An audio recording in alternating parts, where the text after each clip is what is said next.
बिस्मिल्लाहिर्रहमानिर्रहीम। अस्सलाम वालेकुम स्टूडेंट्स। आज का हमारा जो टॉपिक है उसमें हम लोग एक्सेल का एक छोटा सा मिनी प्रोजेक्ट बनाने की कोशिश करेंगे, जिसमें हमने जिन चीज़ों को कवर अप करना होगा उसके अंदर हमारे पास copy and paste using shortcut keys, जो कि हमने कॉपी पेस्ट करने के लिए सीखा था, कंट्रोल आर कंट्रोल डी। इसके अलावा relative cell reference, absolute cell reference, और इसके अलावा वी लुकअप का एक छोटा सा यूज़ सीखेंगे फार्मूला का, कि वी लुकअप कैसे इस्तेमाल होता है। और इसके साथ साथ जो मुझे ज़रूरी लगता है वो ये कि how to apply borders and shadings in each of the cell और द कलेक्शन ऑफ सेल्स। ये एक छोटा सा हमारा काम है कि जिसके अंदर हम इन तमाम एरियाज़ को कवर अप करेंगे। हमारे क्लास के एक स्टूडेंट, क्या नाम है आपका? अहमद फिरोज़ की तरफ से एक छोटी सी क्वेरी कि भाई हम इसको किस तरह से बना सकते हैं। तो इनकी अहमद फिरोज़ की क्वेरी को बहुत सिंप्लीफाइड लेवल पर लाकर हमने एक चीज़ को यहाँ पर डेवलप करने की कोशिश की है कि अगर कोई कस्टमर अपने किसी पार्सल को किसी एक सोर्स से किसी और डेस्टिनेशन पर भेजना चाहता है, तो गो के इसमें कंडीशंस के पैरामीटर्स बहुत सारे हैं, लेकिन as per the short solution हमने ये सोचा कि कस्टमर का नाम, उसका सेल नंबर, उस सामान की डिस्क्रिप्शन, और वो सामान आप कितने वेट का पार्सल के थ्रू, फ्रेट सर्विसेज के थ्रू आप भेज रहे हैं, तो वो वेट जो भी होगा वो केजी में होगा। अब मसला इसमें ये है कि जो वेट के हवाले से हमारे पास शीट है वो एक और शीट में मेंटेन है। इसके ऊपर मैं ड्यूरिंग द रिकॉर्डिंग ये चीज़ बताना चाहूँगा कि अगर आपकी वो शीट जिसके अंदर आपके प्राइसेस, यूनिट प्राइसेस पर वेट डले हैं, वो अगर सेम शीट पर हो तो वी लुकअप का बिहेवियर क्या होगा। अगर वो उसी वर्कबुक की दूसरी शीट में हो तो उसका बिहेवियर क्या होगा। और अगर आपके पास एक्सेल की वर्कबुक अलग ही से बनी हुई है और जिसके अंदर आपके यूनिट प्राइसेस इन वेट्स के रखे हैं, तो उस वक्त उसका बिहेवियर क्या होगा। So we will try to explore all three of them the time when we will be doing V lookup stuff. ठीक हो गया? अब आगे चलते हैं यहाँ से, और हम सबसे पहले इस स्ट्रक्चर को एक्सेल में बनाते हैं और कुछ 4 to 5 डमी डेटाज हम इसमें डाल के and we just try to complete this mini project. इंशाल्लाह देखते हैं कि let's see how we are able to accomplish it. Shortcut button is Windows, start typing with EX. That's enough because there is no any other software starting with E in my computer. So I have just pressed enter. After typing EX, it's gonna start Excel. You just double click. Blank sheet is here. You can pinch your finger and you can just move it away to zoom it. You can also use this bottom right side area where you can drag your mouse to adjust the width. अच्छा जी, अब यहाँ पर आने के बाद हमारे पास हम एक शीट बनाते हैं। इस शीट को हम डबल क्लिक करके इसका नाम दे देते हैं हम FREIGHT, फ्रेट एक्सपेंसेस। फ्रेट का मतलब होता है कि वो सारी चीज़ें जो कि आप चार्ज करते हैं किसी को डिलीवर करने के लिए कोरियर सर्विसेज के तौर पे। And we are going to make at the same time one sheet which contains unit price per weight. Unit price per weight, ये एक्सेल शीट बन गई हमारे पास। अच्छा, यहाँ आने के बाद हम कुछ एक स्ट्रक्चर बना लेते हैं पहले। Suppose customer ID, customer name, mobile number और weight in KG, and then price in rupees. Then the shortcut is that you can simply locate your mouse pointer to the start of the cell. You can hold down Control and Shift buttons all together. You have to press right arrow key once. So by pressing Control, Shift and right arrow key once, it will not only jump the continuous range of heading, but also it will make selection. Shift का button दबाने से selection हुई और Control के button से आपने direct continuous field को select कर लिया। अब आपने ये पूरे के पूरे columns A B C D E को ग्लोबल सेलेक्ट करना है विदाउट यूजिंग माउस, तो आप कंट्रोल और स्पेस बार का बटन दबा दीजिए। So when you press control and space bar, it will make global selection across columns. Control plus space bar. अब हम क्या करेंगे कि अपने माउस पॉइंटर को इन सेलेक्टेड सेल्स की बाउंड्रीज पर लाएंगे, जैसे B और C के बीच में, या C या D के बीच में, या D या E के बीच में। So as soon you move your mouse pointer in between, आप देखेंगे कि एरो चेंज हो जाएगा डबल हेडेड एरो।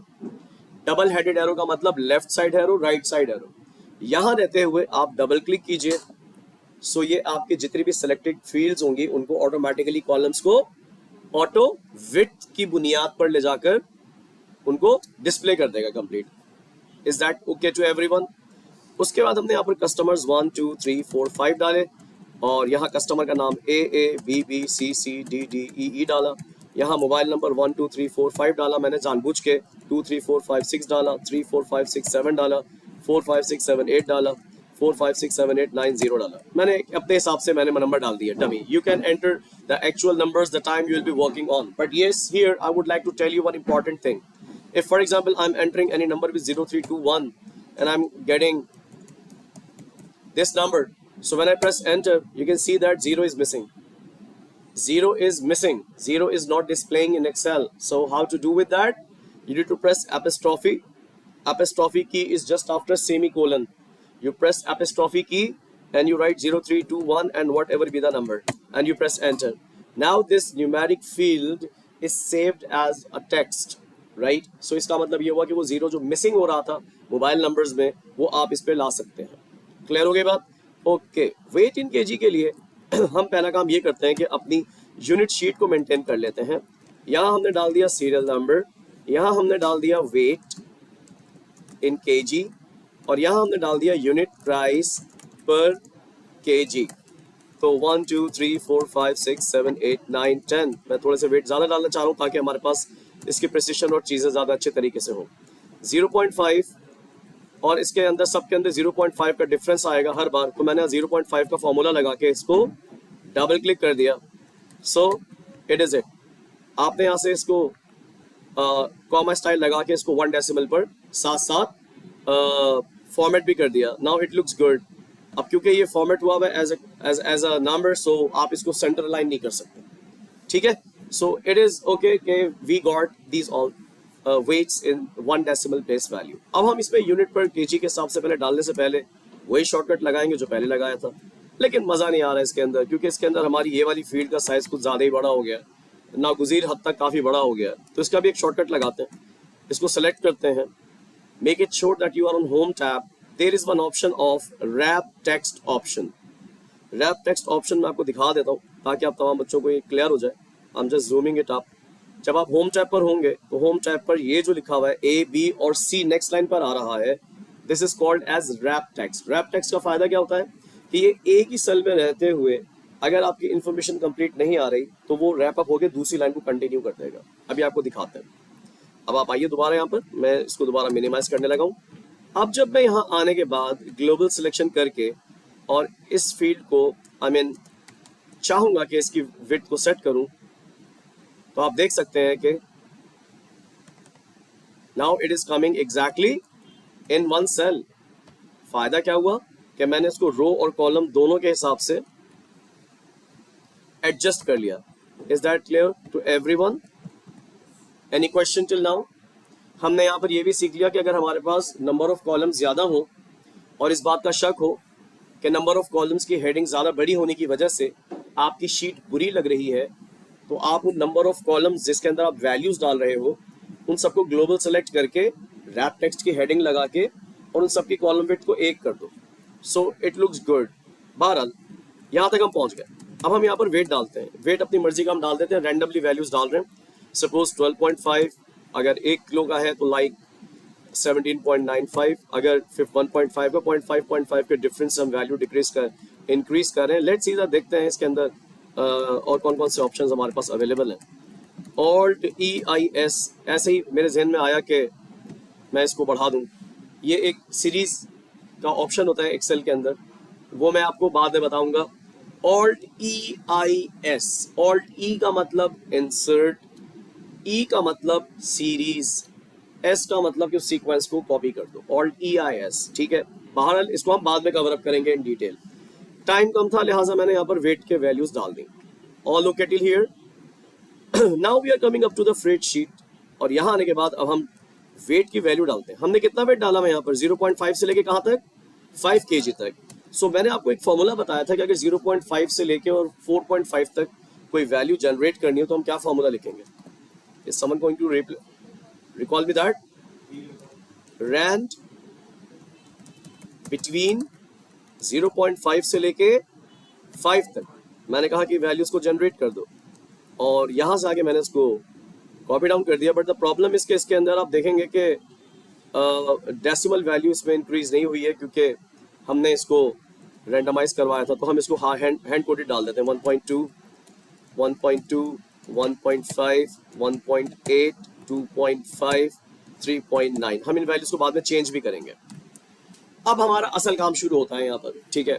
सो असल काम हमारा ये शुरू होता है कि इसके अंदर हम थोड़ा सा एक्सटेंशन भी करेंगे अभी। इसके बाद आगे एक कॉलम और डालेंगे, क्योंकि मुझे इसमें नेस्टेड इफ की वैल्यूज को भी इंसर्ट करवाना है। So how you are gonna calculate the price. Price calculate करने के लिए आपको क्या चाहिए, आपके पास वेट मौजूद है, आपको क्या चाहिए, यूनिट प्राइस। और यूनिट प्राइस कहाँ रखी हुई है, 7 वाली शीट में। Can you see that. अब हम यहाँ पर एक फॉर्मूला इस्तेमाल करने जा रहे हैं। इस फॉर्मूला को मैं आपको बाद में फर्दर और डिटेल से मजीद एग्जाम्पल्स देके कराऊंगा, लेकिन इस मिनी प्रोजेक्ट के एतबार से इसको आप एज इट इज समझने की कोशिश कीजिएगा। चलें जी, लुकअप का कॉन्सेप्ट ये है कि फर्ज कीजिए कि इस क्लास में आधे बच्चों के पास जो है वो स्टूडेंट्स के नाम लिखे हुए हैं। एक स्टूडेंट के पास इस पूरी क्लास के स्टूडेंट्स के नाम लिखे हुए हैं, और एक दूसरा स्टूडेंट है जिसके पास ये लिखा हुआ है कि ये स्टूडेंट बीएस का है या ये एमबीए का है। एक मिसाल दे रहा हूं मैं। तो इस सूरत हाल में क्या होगा कि अगर वहां से कोई एक स्टूडेंट पहले स्टूडेंट का नाम कॉल करे, तो इधर वाला स्टूडेंट क्या करेगा कि उस स्टूडेंट के नाम को वो अपनी लिस्ट में कैसे देखेगा, हॉरिजॉन्टली या वर्टिकली। सोच के बताइए। आपके पास भी एक लिस्ट रखी हुई है स्टूडेंट्स के नेम्स की, आपके पास भी एक लिस्ट रखी हुई है स्टूडेंट्स की। आपके पास सिर्फ और सिर्फ स्टूडेंट का नाम है, और इधर वाले के पास स्टूडेंट के नाम के साथ ये भी है कि वो स्टूडेंट जो है वो बीसीएस का है या वो एमबीए का है। Are you getting it. तो उस सूरत में अगर आपने वहां से फॉर एग्जांपल नाम लिया सैयद अली, अब सैयद अली के नाम को देखने के लिए इधर वाले स्टूडेंट अपनी लिस्ट को कहां से करेगा, पहले नेम से ऊपर से नीचे को देखेगा। ऊपर से नीचे आने की डायरेक्शन कैसी है, vertical. So that is why with that perspective this is called as V lookup, vertical lookup. अब वर्टिकल लुकअप का बिहेवियर बहुत प्यारा है। वर्टिकल लुकअप में जो वैल्यू देखी जाती है वो वी लुकअप देखता है। अब वो वी लुकअप का जो फॉर्मूला में लगाऊंगा, तो उस वी लुकअप को देखने के लिए वो क्या करेगा, ऊपर से लेकर नीचे तक पूरा चेक करेगा। अगर उसको वो नाम मिल जाता है तो वो क्या करेगा, नंबर ऑफ कॉलम रिटर्न करेगा। नंबर ऑफ कॉलम रिटर्न करेगा कि पहला कॉलम रिटर्न करूं, दूसरा कॉलम रिटर्न करूं या तीसरा कॉलम रिटर्न करूं। Let me do it in front of you to make it in a clear sense. Is equal to V look up. जब मैंने वी लुक अप का फॉर्मूला लगाया, गौर से देखिएगा, ये बहुत काम की चीज है आप तमाम स्टूडेंट्स के लिए, और प्रोफेशनली लाइफ में आपके काम में आने वाली चीज है, और बहुत से बच्चे इस पे काम कर भी रहे होंगे। सो वी लुकअप का मतलब क्या है कि वो आपसे 4 सवाल पूछेगा। वी लुकअप का पेस्ट फंक्शन आपसे 4 सवाल पूछेगा। पहला सवाल, लुकअप वैल्यू, कौन सी वैल्यू को लुकअप करना है। लुकअप वैल्यू का मतलब क्या है, कौन सी वैल्यू को लुकअप करना है। तो आप एरो की को प्रेस कीजिए और यहां आने के बाद बताइए कि मुझे 1.2 की वैल्यू को लुकअप करना है। कौन सी वैल्यू को लुकअप करना है, 1.2 को। मैंने कॉमा लगा दिया। अब जब कॉमा लगाया तो इसने मुझसे दूसरा सवाल क्या किया, टेबल एरे। टेबल एरे का मतलब क्या है कि कौन सी फाइल में इनके वेट लिखे हुए हैं और वेट के साथ यूनिट प्राइस भी लिखे हैं। जब हम एक से ज्यादा कॉलम को एक साथ रीड करते हैं, एक कॉलम को भी, तो वो एरे कहलाता है। What is array? Array is the rectangular arrangement of elements. 1 column by 10 rows, 2 column by 5 rose.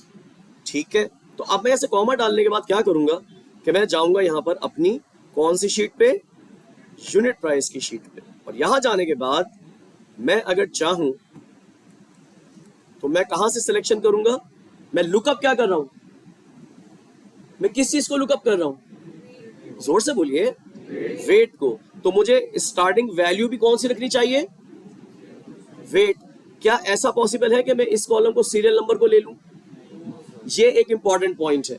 V lookup में जिस वैल्यू को लुकअप करना है आपका सेल उसी के स्टार्ट पर होना चाहिए, तो मैंने इसको यहाँ पर रख दिया।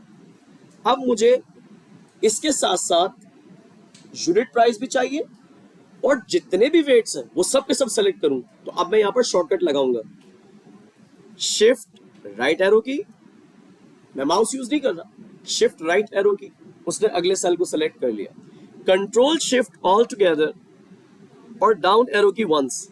आप देखो ये पूरी की पूरी रेंज सेलेक्ट हो चुकी है, कैन यू सी दैट। अब ये तो सिर्फ 10 एलिमेंट्स थे, ये 1000 भी हो सकते हैं, 1500 भी हो सकते हैं, 10,000 भी हो सकते हैं। It's just away from you by one click.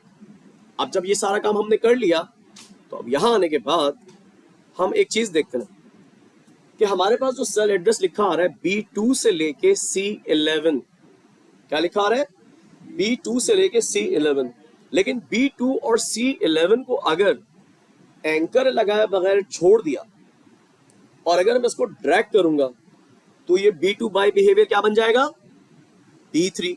When I drag it for the second weight, तो C2 क्या B2 क्या बन जाएगा, B3, और C11 क्या बन जाएगा, C12। इसका मतलब है कि मुझे इस चीज को सोचना पड़ेगा कि क्या मैं अपने इस टेबल एरे को रिलेटिव रखूं या एब्सोल्यूट बनाऊं।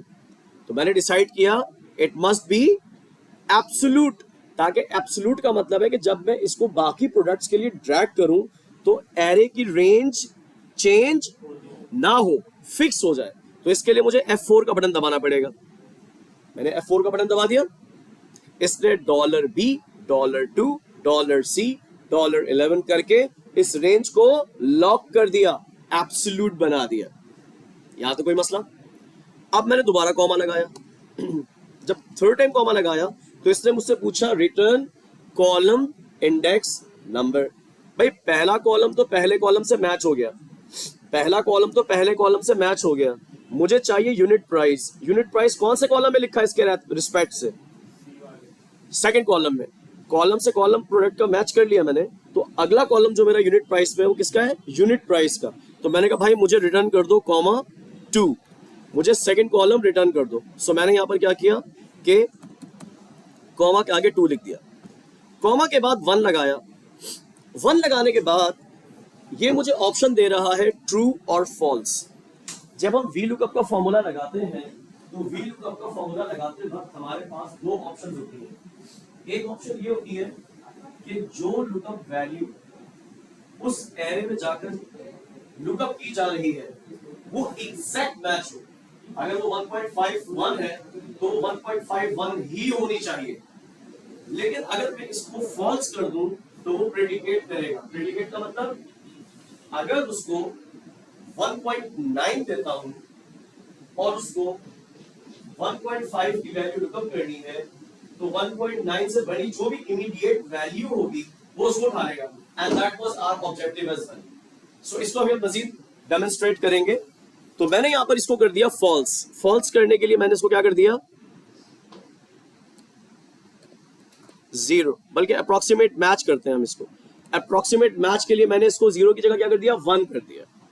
सो वंस अगेन आई रिपीट, मैंने क्या किया, is equal to VLOOKUP, lookup value, comma, दूसरी शीट पर जाकर मैंने 2 कॉलम्स का पूरी रेंज सेलेक्ट कर ली, उसको मैंने F4 कर दिया, कॉमा, अगर पहला कॉलम पहले कॉलम से मैच हो जाए तो ओके, ना हो तो क्या करे, अगला कॉलम अगर मैच हो जाए तो अगला कॉलम रिटर्न कर दे। कॉलम इंडेक्स 2 रिटर्न करा दिया, और कॉमा लगाने के बाद मैंने कहा अप्रोक्सीमेट मैच, अप्रोक्सीमेट मैच, और मैंने इसको एंटर कर दिया। अब चेक करो जरा इसको, इसकी वैल्यू कितनी है, 1.2। यहां के देखो कि 1.2 का हमने कोई दिया है, 1.2 हमारे पास 1.2 पे हमारे पास अगला रेट आना चाहिए, आई गेस यही आना चाहिए।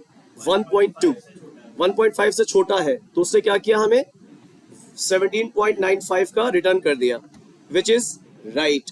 अगर मैं इसको 1.9 करूं तो अब आप देखिए क्या हुआ कि 1.9 पे क्या हुआ कि उसने ये वाला रेफरेंस दिया 23.1। और अगर मैं इसी तरह से जरा थोड़ी मजीद जहानत का इस्तेमाल करके इसमें 5 से बड़ी वैल्यू डालूं और देखना चाहूं कि इसके एहसासात क्या होते हैं, तो ये अब इसने मुझे क्या किया कि अभी तक इसने मुझे सिंपल 61.55 की वैल्यू को as per the approximate value return कर दिया। क्लियर हुई बात? ठीक है, चले अब हम यहां से मजीद आगे बढ़ते हैं और यहां आने के बाद हमने जो निकाला है अभी यहां, ये हमें क्या रिटर्न कर रहा है? Unit price. But I am interested in calculating the actual price. Formula को एडिट कीजिए। ये पूरा फॉर्मूला मुझे क्या रिटर्न कर रहा है? Unit price. मुझे अमाउंट कैसे निकालना पड़ेगा? Multiply by this weight. Yes, तो ये अमाउंट आ गया इसका।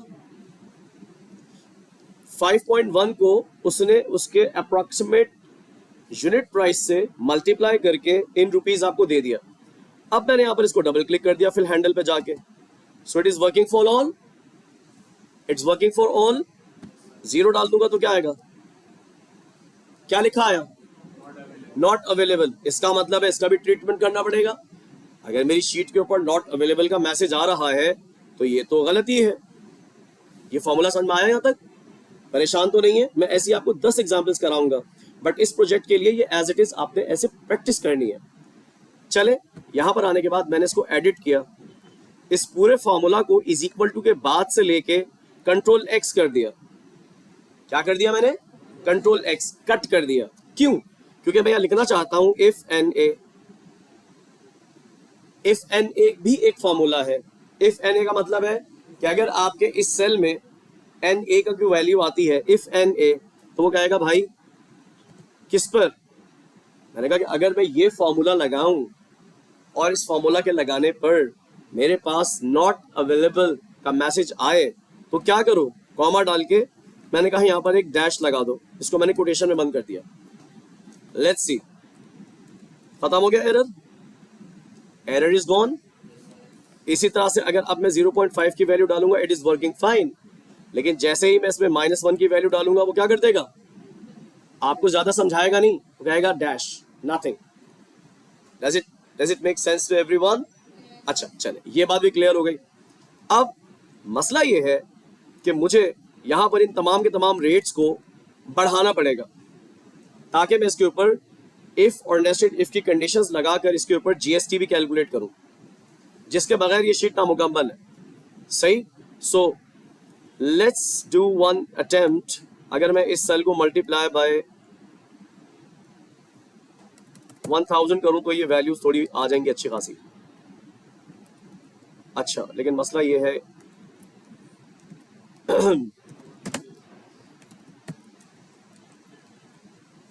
या ऐसा करते हैं कि इसको हम थोड़ा छोटा कर देते हैं, इसको मल्टीप्लाई कर देते हैं हम एनी फैक्टर 575.51 ताकि मेरे पास डेसिमल में वैल्यूज रहें। ज्यादा हो गई। It is fine now. मैंने यहां से कॉपी किया और पीछे वाले सेल पे आने के बाद मुझे इसको करना है paste as value. Shortcut note कीजिएगा, alt E S. Alt E का मतलब पेस्ट, एस का मतलब स्पेशल, और स्पेशल के आगे ये सारे आपके सामने ऑप्शंस आ रहे हैं। You can paste as formulas, you can paste only values, you can paste only formats, you can paste only comments, you can paste only validations वगैरह वगैरह वगैरह करेंगे इस्तेमाल जिंदगी रही तो। बहरहाल मैंने कहा कि मुझे सिर्फ और सिर्फ क्या करना है, इन सबको वैल्यूज बना देना है और इसको मैंने कर दिया ओके। सो अब मुझे इसकी जरूरत नहीं है, आई डोंट नीड दैट। इसको मैंने डिलीट कर दिया। Now all values are as just values. फर्क क्या पड़ा इससे फर्क ये पड़ा कि मेरे पास कुछ वैल्यूज बड़ी आना शुरू हो गई, but these values are not readable. So what should I do? I need to apply comma style and I need to make it to round values. अगर आप चाहें तो उसको 1 डेसिमल प्लेस से भी रोक सकते हैं। Now stay here for a minute. यहां तक जो कुछ मैंने आपको कराया वो समझ में आया? प्रैक्टिस करोगे अच्छी तरह से समझ में आ जाएगा। मुझे यहां पर आगे कैलकुलेट करना है जीएसटी। जीएसटी को कैलकुलेट करके और मुझे यहां पर निकालना है नेट अमाउंट, और जीएसटी को मैंने क्या करना है इसके अंदर ऐड करना है। अब जीएसटी का रूल सुन लो। जीएसटी का रूल ये है जरा मुश्किल चीज जिसके लिए मुझे आप लोगों का सब्र चाहिए। If price is less than equal to 500, then 0% GST on price. समझ में आ रहा होगा आपको? else if price is less than equal to 1500, then 2.5% GST on price. Else if price is less than equal to 2500, then 5% GST on price. Else whatever it be, straight away take 15% GST on price. एक छोटी सी dummy सी example है आप लोगों को कुछ सिखाने के लिए, और ये आप लोगों को आना चाहिए. ऐसे डिसीजन मेकिंग्स लाइफ में होते हैं एज आईटी मैनेजर्स कि वो आप किसी से पूछोगे तो वो कम से कम 8 घंटे लगा के आपको घुमा फिरा के बताएगा. It should be sufficient enough and self confident to do it in a minute. मैं ये काम कराने के बाद, इस रिकॉर्डिंग को कंप्लीट करने के बाद, मैं एक अलग से आपको इसका ब्लॉक मॉडल डायग्राम बना के दिखाऊंगा कि मैंने किस तरह से इफ का फॉर्मूला इसमें फिट इन किया है. So by this time, if you are not able to understand it, no issue. I'll make you learn that how I did it. So let's start with that. कोई एक student इसकी picture ले ले, और the time I'll be writing the code needs to tell me कि भाई कोई मुझे बता दे कि परसेंटेज मुझे क्या अप्लाई करनी है. So I'm starting with less than equal to 500 पे 0, less than equal to 1500 पे 2.5, इतने पे ये और इतने पे ये. Let's start with that. Okay. So I need to come up here. थोड़ा पेशेंस चाहिए होगा, परेशान मत होइएगा. It's very easy. So is equal to if. When you start writing if, it always offers you 3 parameters. Number 1, logical condition. Condition बताइए logical condition क्या है?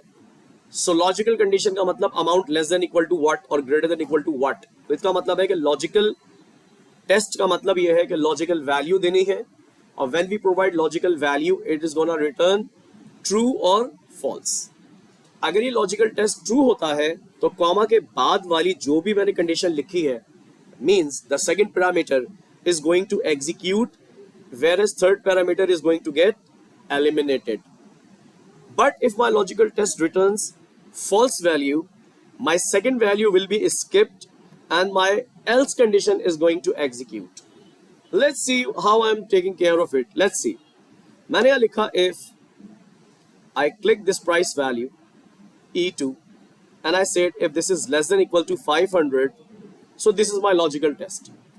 I'm simply asking my Excel कि तुम यहाँ जाओ और इस सेल पे जाके देखो कि क्या ये value less than equal to 500 है.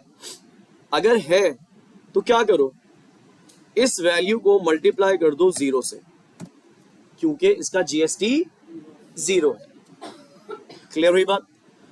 अगर यहां पर 471 के बजाय कोई वैल्यू 500 से बड़ी होती, और कितनी बड़ी होती कि वो लेस देन इक्वल टू 1500 तक जाती, तो मेरी कंडीशन फॉल्स हो जाती. तो फॉल्स कंडीशन पर मैंने फॉल्स कंडीशन लिखने के बजाय मैंने वहां दोबारा इफ लिख दिया. अगर मेरी कंडीशन फॉल्स होती है कि वो value is not less than equal to 500, तो वहां जाने के बाद मैंने वहां पर क्या लिख दिया, ऑल्टरनेटिव प्लान पर दोबारा इफ लिख दिया. But the problem is if पूरी बारात के साथ आता है. आप जैसी इफ लिखोगे वो कहेगा मुझे 3 पैरामीटर्स प्रोवाइड करो. अब वो दूसरा सवाल कर रहा है आपसे कि अच्छा अगर ये लेस देन इक्वल टू 500 नहीं है तो आप क्या मांगते हो इधर. मैं कहा यार मेरे पास जो गिवन कंडीशन है वो ये है कि चेक करो कि कहीं ये value less than equal to 1500 तो नहीं है. कहता है अगर हो तो क्या करूं.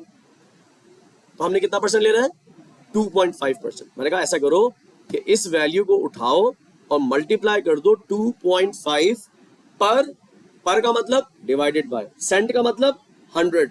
तो 2.5 को जब 100 से डिवाइड करोगे तो क्या आएगा, 2.5 को जब 100 से डिवाइड करोगे तो क्या आएगा, 0.025. एम आई राइट? मैं यहां परसेंटेज नहीं डाल रहा, मैं यहां पर वैल्यू डाल रहा हूं. Is that okay? इसकी वजह बाद में बताऊंगा. लेकिन अगर ये कंडीशन भी फॉल्स हो जाए और बिलफर्ज मुहाल यहां पर कोई वैल्यू ऐसी हो जो 1500 से बड़ी हो लेकिन 2500 से छोटी हो, तो फिर दोबारा इफ लगा दो और इस सेल को ही जाकर चेक करो कि क्या वो लेस देन इक्वल टू 2500 है। अगर ये कंडीशन ट्रू होती है तो इसको कितने से मल्टीप्लाई करो, 5%, 0.05। बसूरत दीगर एल्स अगर ये वैल्यू 2500 से बड़ी कुछ भी हो, या एक और वैल्यू भी है, इसके अलावा कुछ भी हो, तो कितना होना चाहिए, 15%, एल्स मल्टीप्लाई इट बाय 0.15। ये कंडीशन देखकर परेशान होने की जरूरत नहीं है। मैंने आपको सिंपल ये बताया कि अगर ये हो जाए ठीक, नहीं तो ये हो जाए तो, नहीं तो ये नहीं, वरना जाओ भाई कुछ भी कर लो। सो लास्ट की कंडीशन जो कॉमा के बाद है, एल्स का मतलब है कुछ भी कर लो।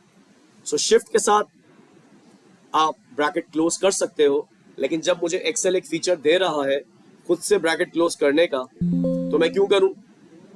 मैंने बगैर ब्रैकेट क्लोज किए एंटर कर दिया। उसने बोला कि do you want to accept this condition. हमने ये तलाश किया है कि इसमें कुछ फॉर्मूला में आपने लिखा है लेकिन ब्रैकेट से बंद नहीं किए। मैंने कहा बंद कर दो, the value is right.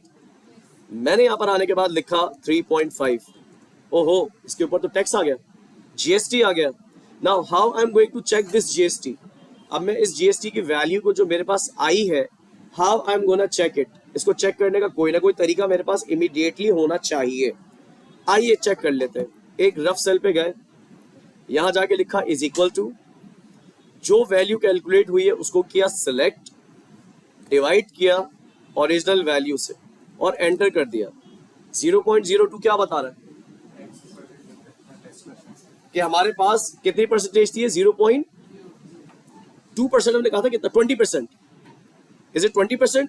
If you multiply it by 100 क्या होगा ये, 2%। हमने क्या कंडीशन लगाई थी, 2.5 लगाई थी, तो हमारे पास तो वैल्यू ठीक नहीं आ रही। 1.5, सॉरी, इसको 1 डेसिमल प्लेस पर मैंने किया, सो 1.5। सो क्या हम सही हैं, which is not right. Let's check the condition again. हमने कहा कि अगर इसकी value less than equal to 500 है तो 0%, लेस देन इक्वल टू 1500 है तो 0.02। मैं इसको चेक कर लेता हूँ, शायद मैंने 2.5 डिवाइडेड बाय 100 को गलत लिख दिया, 0.025, 0.025। अगर ये value less than equal to 2500 है तो 0.05, 5% डिवाइडेड बाय 100, 0.05। और अदरवाइज यहाँ गलत किया मैंने, 15% कितना होता है, 0.15 होता है। So my mistake is that I have entered 0.015, which is wrong. It should be 0.15. So that was my mistake. Now it is working perfectly all right. So you can see that if you are dealing with Excel, do not rely everything on Excel. You need to have a cross check on it. अगर हम cross check नहीं करते तो ये चीज गलत launch हो जाती। अब हम इसको दोबारा चेक करते हैं। Make it 2.5. Okay, this value is more than 2,500. Make it 1.5. This value is still more than that, 0.5, 1. Is it right? It is less than 1500, so the percentage is right. 1.5, this is okay. Does it make sense? There is another way that you can directly write here, 489, 500, no tax, 501, 2.5, 1499, same tax. As soon you make it 1500, same tax. 1501, tax has been changed to 5%. कहाँ तक? 2499, 2500 तक. It is okay. But if it is more than 2501, it remain 15%. So we have checked everything. अब आप नीचे वाले cell का formula copy करें, ऊपर डाल दें. Does it make sense to everyone? यहाँ आने के बाद I need to get net amount, this plus this. इन दोनों सेल्स को सेलेक्ट किया, फिल हैंडल पर डबल क्लिक किया, इज डन।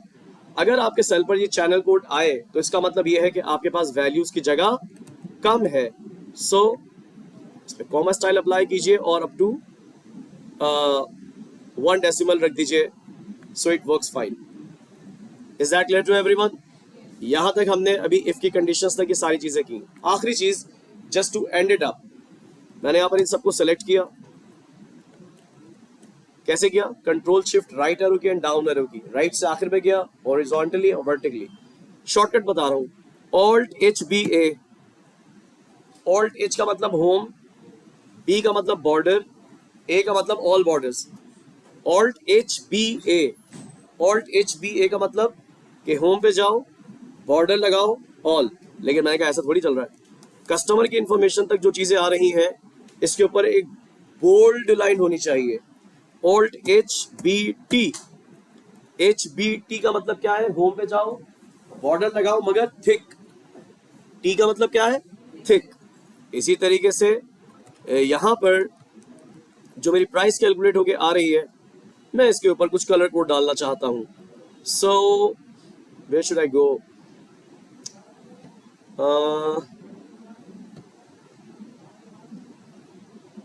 एक मिनट दीजिएगा, मिल नहीं रहा मुझे, और जाने दें यार। आप क्या कीजिए कि इसके ऊपर आप यहां पर आके कोई भी एक कलर कोड लगा दीजिए, इसको बोल्ड कर दीजिए कंट्रोल बी से, दैट मेक सेंस। जीएसटी और नेट अमाउंट को आप बैकग्राउंड को चेंज कर दीजिए, make it green and bold, HBT, HBT, and now it makes sense to you that this sheet is perfectly all right. Is that clear to everyone? अब इसमें एक दो और भी कॉम्प्लिकेशंस हैं, उनको हम किसी और एग्जाम्पल में क्लियर करेंगे। सो क्विकली मैं रिकैप कर दूं कि आज की क्लास में हम लोगों ने अपने एक स्टूडेंट की एक क्वेरी को बहुत सिंप्लीफाइड फॉर्म में डालने की कोशिश की, जिसमें हमसे कहा गया कि वो एक फ्रेट कंपनी है, जैसे डीएचएल वगैरह टाइप की कंपनी, टीसीएस कंपनी है, इस टाइप की कोई कंपनी है, और उस कंपनी में कस्टमर का नाम आता है और डिटेल आती है, और वो डिफरेंट आइटम्स को डिलीवर करते हैं, फ्रेट चार्जेस के ऊपर कैलकुलेट होता है। वैसे तो उसकी डिटेल बहुत ज़्यादा थी, so we cut it off to the simplest one. हमने कहा कि हमारे पास वेट आएगा, वेट इन केजी आएगा, उन तमाम वेट्स की डिफरेंट कैटेगोरिकली इन्फॉर्मेशन हमारे पास किसी अलग एक्सेल शीट पर रखी हुई थी कि अगर वो 0.5 होगा तो इतना, 1 होगा तो इतना, और 2 होगा तो इतना, वगैरह वगैरह। उसके बाद हमने इसके अंदर कॉपी एंड पेस्ट के फंक्शन को सीखा यूजिंग फिल हैंडल। हमने शॉर्टकट सीखे, alt H B T, alt H B A, alt H B N. Alt H B N से क्या होगा कि कोई भी बॉर्डर नहीं रहेगा, बॉर्डर खत्म हो जाएंगे, देख लीजिए। ऑल्ट एच बी एन, सब खत्म, बॉर्डर सारे खत्म, कंट्रोल जेड से वापस आ गए। Is that clear? सो इसके बाद हमने ये इस पे जीएसटी कैलकुलेट करने का एक रूल अप्लाई किया, और उसके बाद हमने एक नेट वैल्यूज की जीएसटी को प्राइस में ऐड करके हमने आपके सामने डिस्प्ले कर दी। So this is a minimal use of Excel, ठीक है।